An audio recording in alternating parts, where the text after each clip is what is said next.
नमस्कार, मी दीपक राव तुमचे स्वागत करतो आजच्या शेअर मार्केट अपडेटमध्ये। आज मार्केटनं सुरुवात निगेटिव्हच केलेली ॲज युजल। कालही एक वीक क्लोज दिलेला 24,700च्या खाली ज्या पद्धतीने मार्केट बंद झालं, एक वीक साईन होता आणि आजही त्याच अनुषंगानं आपण एक विकर साईड ओपन केलं। ऑलमोस्ट निफ्टी जो आहे तो खाली 24,600पर्यंत घसरला, पण दुपारच्या सत्रामध्ये मात्र थोडंसं ग्रॅज्युअली रिकव्हरी चांगल्या पद्धतीने यायला सुरुवात झाली। असं ओपनिंग गॅपडाऊन झाल्यानंतर थोडंसं रिकव्हरी करण्याचा प्रयत्न मार्केट करत होतं, पण हायर लेवलला परत पुन्हा सेलिंगच येत होतं आणि निफ्टी जो आहे तो सक्षम होत नव्हता निफ्टी 24,700च्या वर मेंटेन होण्यासाठी। पण जसं दुपारी 12 नंतरनं निफ्टी 24,700च्या वर सस्टेन झालं, एक शॉर्ट कव्हरिंग रॅली, एक रिलीफ रॅली किंवा एखादा रिबाउंड म्हणता येईल आपल्याला लोअर लेवलवरून, तो मार्केटमध्ये बघायला मिळाला आणि ऑलमोस्ट एक महत्त्वपूर्ण लेवल 24,800 जी आपली महत्त्वपूर्ण लेवल होती प्रिव्हियस, त्याच्यावरती येऊन बंद दिला, जे एक positive sign short term near टर्मसाठी आपण म्हणू शकतो।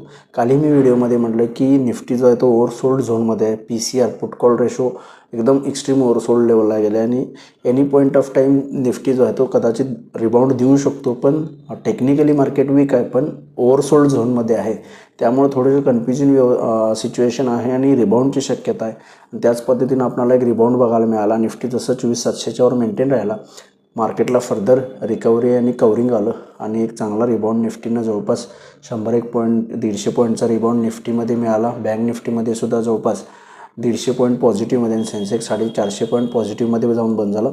पण ओव्हरऑल मार्केट जे आहे ते ओव्हरसोल्ड झोनमध्ये असल्यामुळे एक चांगलं व्हॅल्यू बाईंग आपल्याला बघायला मिळालं। टेक्निकली मार्केट अजूनही वीक आहे, हा एक दिवसाच्या रिबाउंडनं टेक्निकल्स नाही चेंज होणार, त्यामुळं ओव्हरसोल्ड झोनमध्ये आहे, त्यामुळे फर्दर रिकव्हरी येऊ शकते किंवा जर 24,800च्यावर सस्टेन नाही झालं उद्या तर परत पुन्हा खालीसुद्धा येऊ शकतं। त्यामुळे ओव्हरऑल जो अपेक्षित रिबाउंड होता ओव्हरसोल्ड झोनमध्ये आहे PCR रेशोनुसार, तो रिबाउंड आपल्याला काल ज्या पद्धतीने मी व्हिडिओमध्ये म्हणलं रिबाउंड बघायला मिळेल, तो रिबाउंड बघायला मिळाला। त्यामुळे उद्याच्या सेशनला थोडंसं उद्या बुधवार, परवा दिवशी गुरुवार weekly expiry plus monthly expiry, त्यामुळे 2 दिवस जे आहे ते फ्युचर ऑप्शनचे stock future particularly monthly expiry आहे त्याचे रोल ओव्हर असतात, त्यामुळे चॉपी ट्रेड राहू शकतो। आर्बिट्राज ट्रेडसुद्धा बऱ्यापैकी एक्झिक्यूट होत असतात ड्युरिंग उद्या आणि परवा, त्यामुळे थोडंसं चॉपीनेस राहू शकतं। आणि ज्या पद्धतीनं आज लोअर लेवलवरून रिबाउंड दिला आहे, मला वाटतं फर्दर रिकव्हरी किंवा एक रेंज बाउंड ट्रेडिंग उद्या आपल्याला बघायला मिळू शकतं।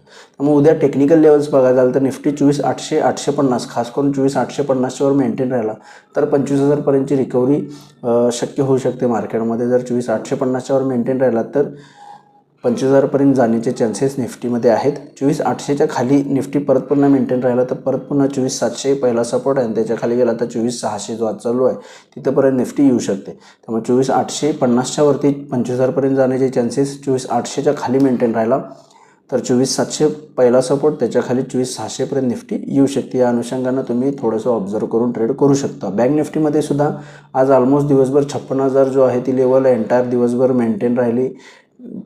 56,000च्या आजूबाजूलाच बँक निफ्टीमध्ये सुरुवातीचे काही सेशन ट्रेड झाला, दुपारनंतर बँक निफ्टीमध्ये सुद्धा रिकव्हरी आली आणि ऑलमोस्ट 56,200च्या आसपास बंद दिला आहे। त्यामुळे लोअर लेवलला बँक निफ्टीला 56,000 स्ट्रॉंग सपोर्ट आहे, जिथं आज most of the time bank Nifty maintain राहिला। हायर लेवलला 56,500 एक स्ट्रॉंग रेजिस्टन्स आहे, त्यामुळे लोअर लेवल 56,000, हायर लेवल 56,500 या रेंजमध्ये बँक निफ्टी उद्या ट्रेड करू शकते। एक चॉपी आणि रेंज बाउंड ट्रेड मला उद्या आणि परवा वाटतो, कारण मंथली एक्सपायरी आहे, त्यामुळे बरेच आर्बिट्राज ट्रेड्स आणि स्टॉक फ्युचर्सचे रोल ओव्हर उद्या परवा चालू शकतं, त्यामुळे मला वाटतं मार्केटमध्ये थोडं रेंज बाउंड ट्रेड राहू शकतं। आज NSEमध्ये 1775 शेअर्स वाढले, त्या बाजूला 890 शेअर्स पडले आहेत। निफ्टीमध्ये 36 शेअर्स वाढले, त्या बाजूला 14 शेअर्समध्ये पडझड आहे। वाढणाऱ्या शेअर्सची संख्या NSEमध्ये निफ्टीमध्ये जास्त आहे। ऑन सेक्टर इंडिसायजेसमध्ये सुद्धा आज सगळे सेक्टर्स चांगले वाढून बंद झालेत, त्याला लीड केले फार्मा, रियाल्टी, एनर्जी, मेटल, त्याच्या पाठोपाठ ऑटो आणि बँक या सेक्टर्सनी चांगलं लीड केलं, मार्केटला एक रिकव्हरी दिलेली आहे। कोणतेही सेक्टर निगेटिव्ह क्लोजमध्ये बंद झालेलं नाही आहे। ग्लोबल मार्केटचा आढावा घ्यायचा तरी युरोपियन मार्केट्स 1% पॉझिटिव्ह आहेत। डाव फ्युचर्स फ्लॅट आहे 1 पॉईंट। डाव जोन्समध्ये आज US फेडरल रिझर्व्हची आज आणि उद्या मीटिंग आहे, उद्या रात्री मिडनाईटला उद्या रात्री US मीटिंगचा आउटकम येईल, त्यानंतर गुरुवारी मार्केटवर त्याचा इम्पॅक्ट दिसू शकतो। त्यामुळे मला वाटतं US मार्केटसुद्धा संपूर्ण लक्ष फेडरल रिझर्व्हच्या मीटिंगकडे असेल आणि एक नॅरो रेंजमध्ये तोपर्यंत कारभार होऊ शकतो आज आणि उद्या US मार्केट्समध्ये. त्यामुळे ओव्हरऑल ग्लोबल मार्केटचं लक्ष फेडरल रिझर्वच्या मीटिंगकडे लागले, जी उद्या रात्री होणार आउटकम येणार आहे. त्यानुसार ग्लोबल मार्केटमध्येही फारशी हालचाल नाही आहे आणि उद्या परवा मंथली एक्सपायर आहे. त्यामुळे थोडंसं रेंज बाउंड ट्रेड मला अपेक्षित आहे निफ्टी बँक निफ्टीमध्ये.